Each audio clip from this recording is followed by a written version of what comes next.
द्वंद बराबर का शनि, अमृत मैंने भी पिया है।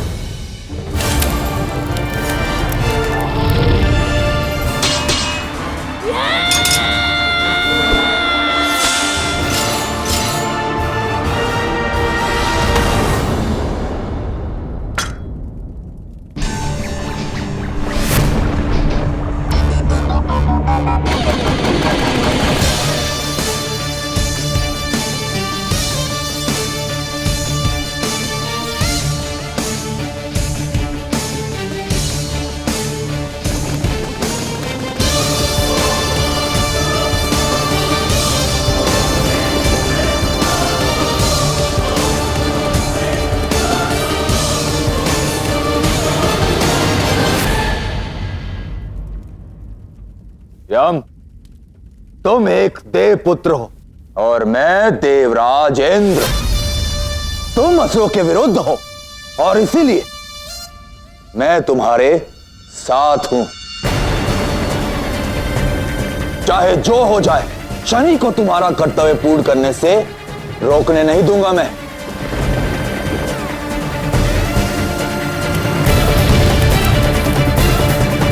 इससे पहले कि शुक्राचार्य अपना यज्ञ पूर्ण करे, आगे बढ़ो पुत्र। ये असंतुलन आपके कारण हुआ है इंद्रदेव, और इस कर्म का फल आपको भविष्य में चुकाना होगा। परंतु इस समय ना मैं शुक्राचार्य के तप में किसी को विघ्न डालने दूंगा, और ना ही मैं यम को असुरों की आत्मा ले जाने दूंगा। तो अभी निर्णय कर लेते हैं शनि कि किसके मन की होती और किसका मान भंग होता है।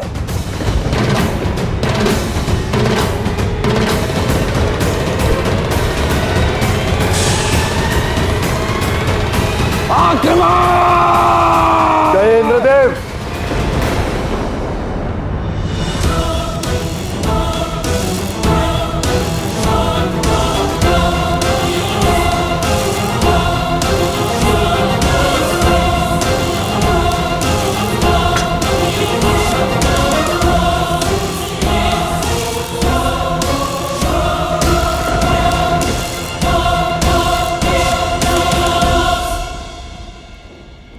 मुझे नहीं, अपने पुत्र को रोकिए सूर्यदेव। रुकना आपको होगा इंद्रदेव।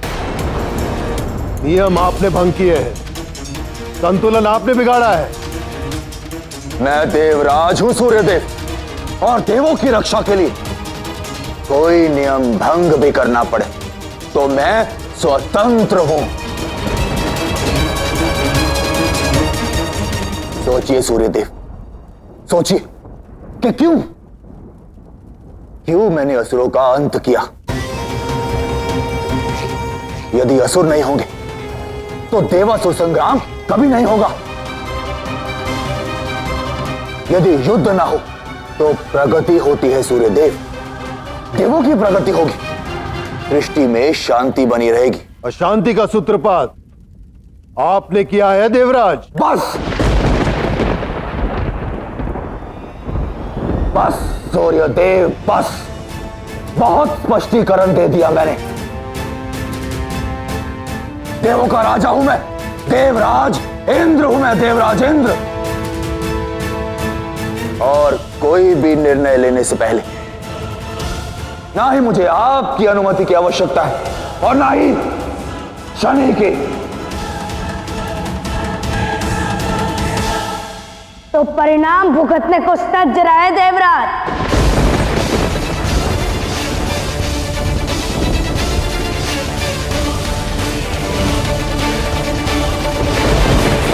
नहीं, स्वीकार करता हूं कि देवराज ने जो किया वो अनुचित था, परंतु तुमने जो किया वो भी तो उचित नहीं है। तुम असुरों के लिए अपने ही भाई से द्वंद्व कर बैठे।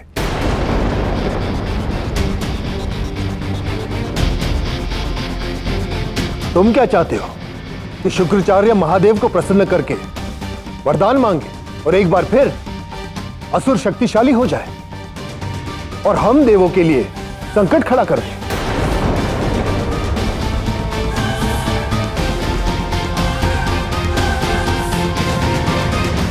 ये बातें हम बाद में भी कर सकते हैं। अभी हमें सूर्यलोक जाना होगा। तुम्हारी माता देवी छाया के निमित्त यज्ञ इस विवाद से अधिक आवश्यक है। यम, यमी और तुम तीनों मेरी संतान हो। इस परिवार का भाग बनो और अपने संबंध सुधारो।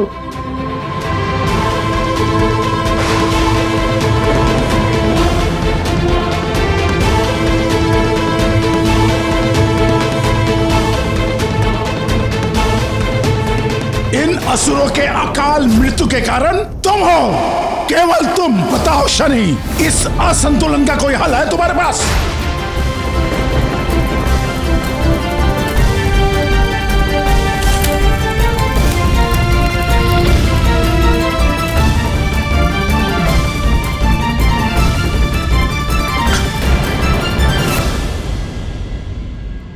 शनि, मैं तुम्हें अपना पुत्र स्वीकारने जा रहा हूं और इससे अधिक महत्वपूर्ण और कुछ नहीं। आओ पुत्र।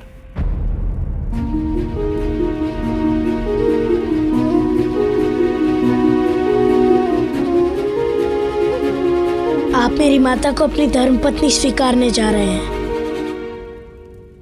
इससे अधिक प्रसन्नता की बात मेरे लिए और कोई नहीं। अंततः उन्हें उनका अधिकार मिलेगा।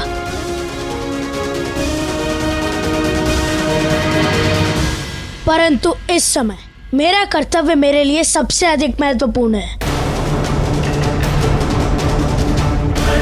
क्योंकि जिस माता के लिए ये यज्ञ हो रहा है, उन्हीं ने मुझे कर्तव्य के मार्ग पर चलना सिखाया।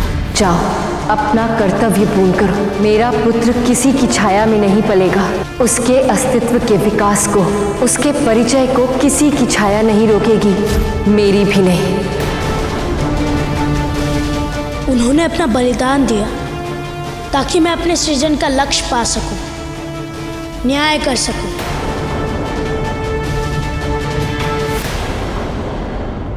आप अपने धर्म के स्थान पर उचित है सूर्यदेव, परंतु मैं भी अपने कर्म से नहीं डिग सकता।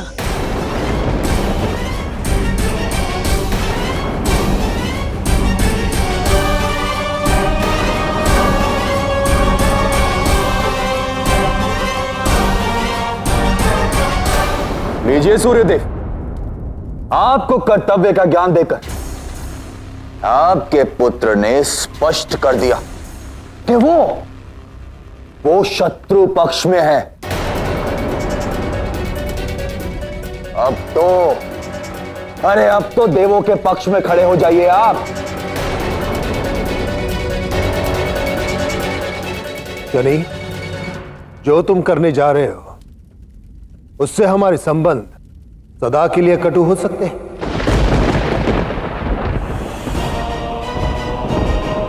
क्या ये तुम्हें स्वीकार होगा? आज सारे संसार के समक्ष मुझे यह कहने में लज्जा नहीं है कि शनि मेरा पुत्र है, सूर्य पुत्र शनि।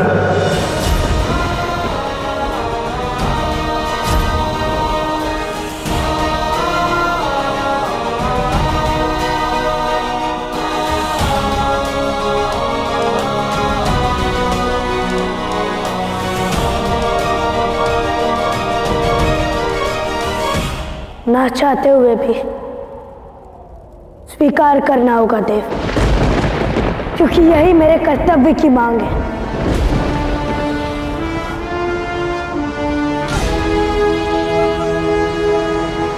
तो ठीक है, निभाओ अपना कर्म और मैं अपना धर्म निभाऊंगा, जो कहता है असुरों को शक्तिशाली नहीं होने देना है।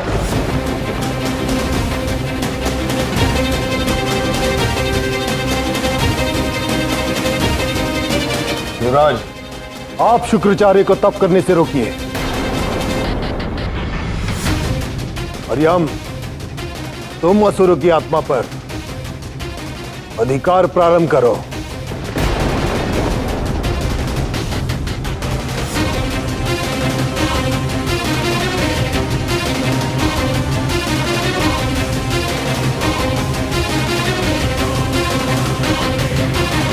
मैं चेतावनी देता हूं कि किसी ने भी इस रेखा को पार किया तो परिणाम बहुत भयंकर होंगे।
रुक जाओ, आगे मत बढ़ो। मैं अंतिम बार कह रहा हूं, इस रेखा को पार करने का प्रयास मत करना।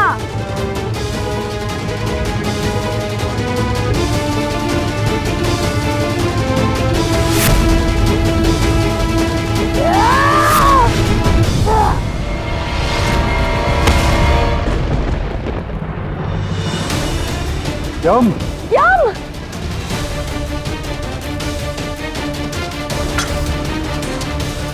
यम पुत्र,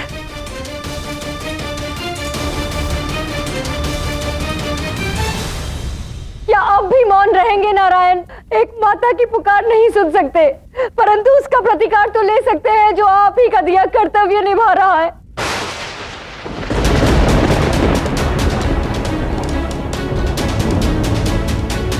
यम, आप ही का दिया उत्तरदायित्व पूर्ण कर रहा था, उस पर प्रहार कैसे सह सकते हैं आप?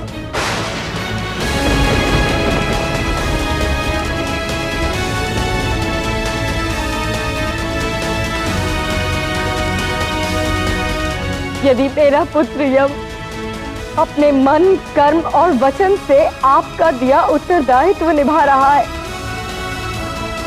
तो आपको सिद्ध करना होगा नारायण कि आपके बनाए नियम कोई नहीं तोड़ सकता, कर्म फलदाता शनि भी नहीं।